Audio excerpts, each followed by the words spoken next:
साथियों नमस्कार। एक बार फिर से मौलत हेल्प चैनल में आपका बहुत बहुत स्वागत है। आज IFMS 3.0 मास्टर डाटा जो फॉर्म फिलअप करना है उसको पहले ऑफलाइन तैयार करना है। इसके बाद आपको आपके संबंधित DDO को जो वेतन आहरण वितरण अधिकारी हैं उसको उपलब्ध कराना है ताकि कोई भी त्रुटि या संशोधन वो हो पाए और आपके जो फरवरी का वेतन है वह समय पर हो पाएगा। संबंधित अधिकारी को यहाँ एम्प्लॉय मास्टर में जाके इसका वेरिफिकेशन करना है, इसलिए सबसे पहले एम्प्लॉय को अपना मास्टर डाटा संबंधित DDO को देना अनिवार्य है। तो शुरू करते हैं मास्टर डाटा भरना कैसे। तो इसके लिए सबसे पहले आपके पास एक मास्टर डाटा फॉर्म होगा। यहाँ मास्टर डाटा फॉर्म है, इसको आपको फिलअप करना है। इसके लिए सबसे पहले यहाँ क्या आप राजस्थान के मूल निवासी हैं तो आपको यहाँ यस करना है। आपके जन आधार ID यहाँ से आपको लिखनी है। इसके बाद आपके मेंबर ID आपके पास है तो ठीक, नहीं है तो आपको यहाँ छोड़ देनी है। इसके उपरांत यहाँ एम्प्लॉय ID है जो आपकी RJ से शुरू होगी, उसको यहाँ फिलअप करना है। जो कर्मचारी ID के नाम से भी आप वाकिफ़ हैं और SSO ID में भी अब नवनियुक्त अध्यापक है उनके तो RJ से शुरू नहीं हो रही है, पर पूर्व के जो कर्मचारी उनके RJ से ही शुरू होती है, वो SSO ID के रूप में भी जानी जा रही है। साथ ही एम्प्लॉय फर्स्ट नेम आपका यहाँ कैपिटल लेटर में, जैसे रामचरण चौधरी किसी का नाम है तो यहाँ उसका नाम आएगा राम। इसके बाद यहाँ मिडिल नेम में इसका राम कुमार चौधरी है या चरण है, जो भी है, तो जैसे कुमार है तो यहाँ कुमार आएगा। और एम्प्लॉय का लास्ट नेम तो उसका जैसे चौधरी है तो यहाँ चौधरी आएगा। और अगर किसी का मिडिल नेम नहीं है तो आपको यहाँ मिडिल नेम में कुछ नहीं भरना है। इसके बाद जेंडर मेल फीमेल आप जो भी हैं आप यहाँ से भर सकते हैं, टिक मार्क करना है। डेट ऑफ बर्थ का विशेष ध्यान रखना है। अगर डेट ऑफ बर्थ में यहाँ आपने कोई मिस्टेक की है तो आपकी रिटायरमेंट डेट में मिस्टेक हो जाएगी और इस वजह से आपको यहाँ डेट ऑफ बर्थ 10वीं की मार्कशीट आपके पोस्टिंग आदेश को देख के लिखनी है और वो आदेश आपको इस मास्टर डाटा के साथ आपके संबंधित आहरण वितरण अधिकारी या DDO को उपलब्ध कराना है। आपकी हाइट कितनी है इन सेंटीमीटर में आपको यहाँ उपलब्ध करानी है। आपका ब्लड ग्रुप आपने रिपोर्ट करा रखी है तो आपका यहाँ ब्लड ग्रुप O पॉजिटिव है, AB है, A+ है, B- है, जो भी है आप यहाँ अपना ब्लड ग्रुप लिखेंगे। आइडेंटिफिकेशन मार्क्स में जैसे आपके कोई इंजरीज़ चोट का निशान है तो यहाँ आप चोट का इंजरी इन हैंड है और या फेस है या तिल ऑन फेस है या हैंड है, जो भी आपका आइडेंटिफिकेशन मार्क्स है वो आपको यहाँ भरना है। इसके बाद आपका फादर नेम यहाँ भरना है, जो 10th की मार्कशीट या पोस्टिंग आदेश में है उसका विशेष ध्यान रख के भरना है। मदर नेम आपको एज इट इज़ भरना है 10 की मार्कशीट या फिर आपके पोस्टिंग आदेश के आधार पर।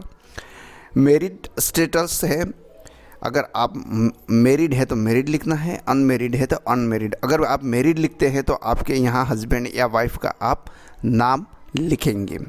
इसके बाद डिसेबिलिटी का मतलब ये हो गया कि कोई आप फिजिकल डिसेबिलिटी है तो आप यहाँ अपना भरेंगे। जैसे विकलांग हैं तो उस संबंधित कोई भी डिसेबिलिटी आप रखते हैं तो यहाँ डालना है। आपकी मेल ID यहाँ जो साला दर्पण पर है या आपने बदल चुके हैं तो साला दर्पण यहाँ की मैच करवा रखे, ताकि आपको कभी भी विभागीय कोई भी मैसेज हो या संदेश हो वो आपको प्रॉपर वे में मिले। बार बार मेल ID चेंज नहीं करें, ऑफिशियल ID आप एक ही रखें। इसके बाद if yes type of the disability, अगर आप में यस आप भर रहे हैं तो किस प्रकार की है आपके विकलांगता या डिसेबिलिटी किस प्रकार की है वो आपको यहाँ लिखना है। यहाँ आपके मोबाइल नंबर डालने हैं और यहाँ भी ये ध्यान रखें साथियों के साला दर्पण SSO और IFMS पे एक ही मोबाइल नंबर रखें, बार बार चेंज करेंगे तो आपको बहुत बड़ी समस्या हो सकती है। ऑफिशियली नंबर एक ही रखें, और अगर आपका मोबाइल नंबर चेंज हो चुका है तो सभी पे अपडेट भी करवा सकते हैं। नेशनलिटी आपके पास इंडियन है और हमें गर्व है हम इंडियन हैं, तो आपको नेशनलिटी लिखनी है। यहाँ होम स्टेट 99% लोगों का राजस्थान होगा, पर कोई अदर स्टेट से है तो अपना यहाँ स्टेट्स चुनेंगे, यहाँ डिस्ट्रिक्ट चुनेंगे, और यहाँ आपका होम टाउन चुनेंगे। पर यहाँ मिस्टेक ये हो रही है आज की तिथि तक जब मैं अपडेट कर रहा हूँ कि नवनियुक्त ग्राम पंचायत नव परिसीमन ग्राम पंचायतें आज भी पोर्टल पर अपडेट नहीं हुई हैं। तो यहाँ जब मास्टर डाटा अपडेट होगा तो थोड़ा सा त्रुटि हो सकती है। सोशल कैटेगरी, आप जिस कैटेगरी से बिलोंग करते हैं, जैसे जनरल से करते हैं जनरल, ओबीसी से करते हैं ओबीसी, एससी से करते हैं एससी, और एसटी से करते हैं तो आप यहाँ ये भरेंगे। रिलीजियंस में आप हिंदू है तो हिंदू भरेंगे, आप अगर यहाँ मुस्लिम है तो मुस्लिम भरेंगे, आप यहाँ जैनिज़ है तो जैनिज़, और अगर आप कोई अदर है तो अदर भर सकते हैं यहाँ। पैन नंबर आपका परमानेंट पैन नंबर बिल्कुल ध्यान से भरना है, क्योंकि आपका जो डिडक्शन होगा इनकम टैक्स से संबंधित वो आपके पैन नंबर के थ्रू होता है। तो यहाँ आप मिस्टेक ना करें, आप 10 बार चेकआउट करें उस चीज़ को। यहाँ एक आपको साथ में उपलब्ध क्या कराना है, समस्त प्रविष्टियाँ अंग्रेजी के कैपिटल लेटर में आपको भरनी है।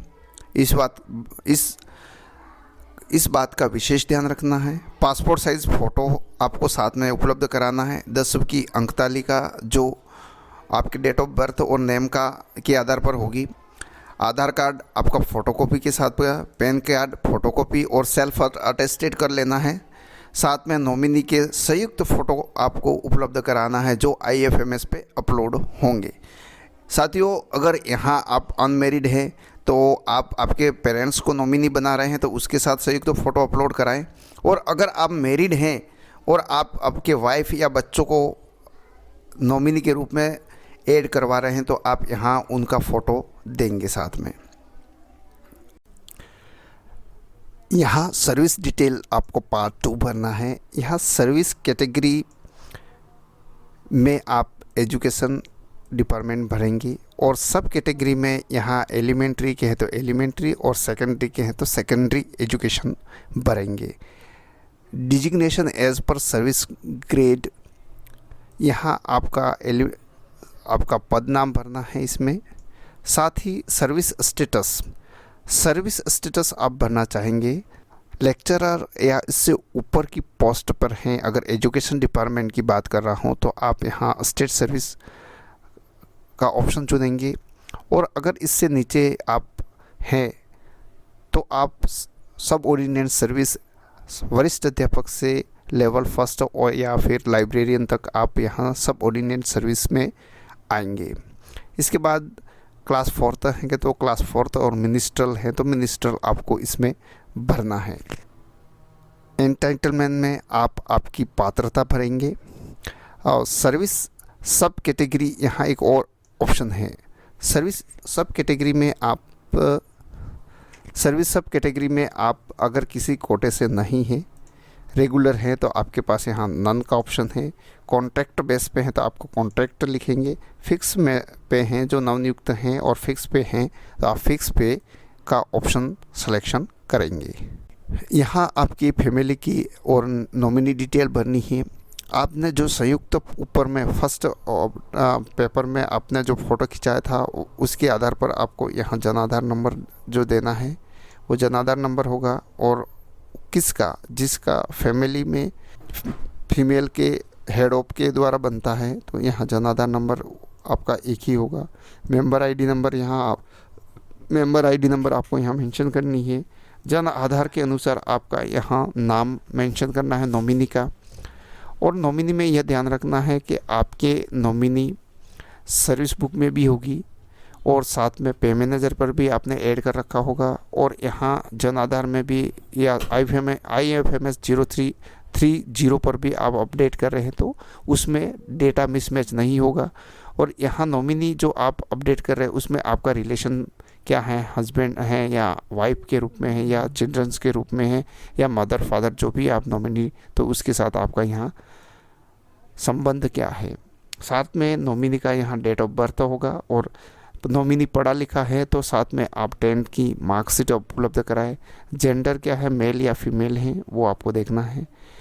और अगर आप वैवाहिक है तो यहाँ विवाहित लिखे।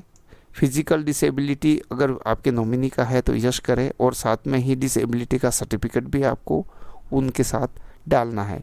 अगर नॉमिनी जैसे हस्बैंड वाइफ आपस में आप एक दूसरे को नॉमिनी बना रहे हैं तो नॉमिनी में अगर आप राजकीय सेवा में हैं तो आप यहाँ यस करेंगे, और यस करने के उपरांत यहाँ आपके संबंधित जो नॉमिनी है उसके अगर राजकीय सेवा में है या केंद्रीय सेवा में है तो आप यस करने के उपरांत उसकी यहाँ कर्मचारी आईडी मांगी जाएगी, तो आप यहाँ कर्मचारी संबंधित नॉमिनी की डालेंगे। अन्यथा अगर कोई नहीं है तो आप यहाँ नो करेंगे, तो यहाँ ऑटोमेटिक आपकी नॉमिनी की एम्प्लॉय आईडी जो होगी डिसेबल हो जाएगी। यस करते एबल यहाँ आपको डालनी है और नो करते यहाँ डिसेबल हो जाएगी।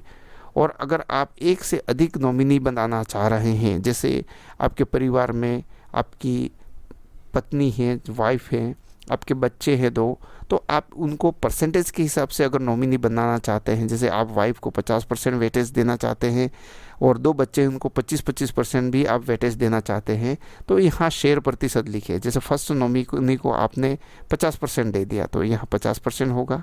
इसके बाद यहाँ नॉमिनी का आपके पास एक पेज ही है तो आप एक नेक्स्ट पेज और यहाँ 2 पेज और फोटोकॉपी कर लें, और साथ में यहाँ 2 जो आपके अगले नॉमिनी है और जो वेटेज देना चाहते हैं प्रतिशत में, वह 25-25 आपको टोटल 100% का नॉमिनी शेयर देना है तीनों को मिला के। तो इस तरीके से आप डिवाइडेशन कर सकते हैं, या आप आपकी वाइफ को 25% देना चाह रहे हैं और बच्चों को इससे ज़्यादा देना चाह रहे हैं तो यहाँ आप अपना प्रतिशत चेंजेस करके और उसको नॉमिनी में अपडेट करवा सकते हैं। इसके बाद आपके पास यहाँ पे कमीशन कौन सा चल रहा है। अभी लगभग सभी कर्मचारियों ने 7 पे कमीशन ले लिया है, तो उसकी डिटेल पे कमीशन में 7th हो जाएगी। और डेट ऑफ इंटर एग्जाइटिंग पे बैंड एंड ग्रेड पे जैसे वार्षिक वेतन वृद्धि लगती है उसके उपरांत तो यहाँ 1 जुलाई 2023 को फर्स्ट हमारा पे बैंड और एग्जाइटिंग पे बैंड चेंज हुआ था। इसके बाद अब 1/7/2024 को पुनः चेंज होगा, तो यहाँ 1/7/2023 आएगा। अगर रेगुलर सर्विस में है और फिक्स वेतन पे है तो यहाँ आपका किसी प्रकार का ये ऑप्शन आपके काम का नहीं है। पे स्केल जैसे L10 में है, L11 में है, अगर 3rd ग्रेड है तो L10 में होगा। पर SCP या MSCP अगर ले रखी हैं और उसका पे स्केल चेंज हो चुका है तो आप अपना वेतन बिल देखें, या फिर आप पे मैनेजर से आपकी सैलरी स्लिप डाउनलोड करके देखें तो आपका यहाँ पे स्केल आपको लिखा हुआ प्राप्त मिल जाएगा।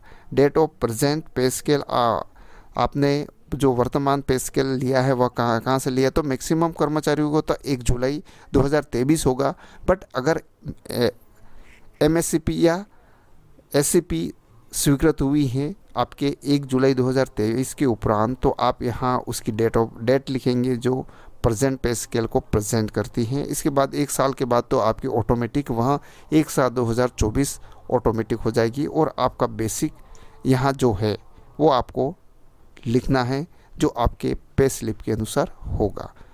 आपने वीडियो पूरा देखा साथियों, आपका बहुत बहुत धन्यवाद। चैनल को सब्सक्राइब करें, लाइक करें एंड शेयर करें। जय हिंद, जय भारत।